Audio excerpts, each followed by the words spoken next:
Buenas tardes, soy Rubén Martínez, estamos en San Mateo de Gállego, sede del Festival Aragón Negro, y hoy me acompaña Beatriz Osa, que ha venido a presentar su nueva novela, Olor a muerte en Pioz. Cuéntanos un poco, Beatriz.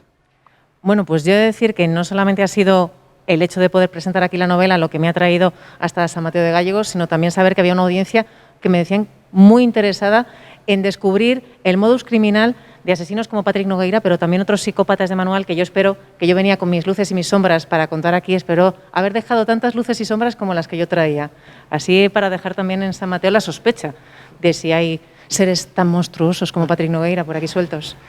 Sin duda es una novela que hace pensar sobre nuestra sociedad, sobre cómo se imbrican los diferentes conceptos psicológicos y psicopáticos en ella, y levanta muchas, más que certezas, incertidumbres, ¿no? Que eso es lo que marca a un buen escritor y a un buen periodista.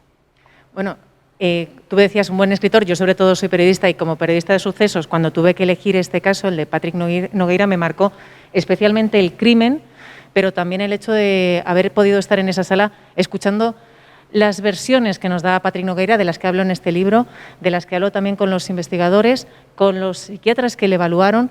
y todas esas claves son las que he intentado dejar aquí unas líneas para que los vecinos de San Mateo de Gállego, pero también todos los fans de este Festival de Aragón Negro, se animen con el true crime, que los crímenes reales nos dejan muchas veces estos pelos de punta y de ellos aprendemos muchísimo. Así que espero que Olor a muerte en Pioz abra esa senda para nuevos lectores.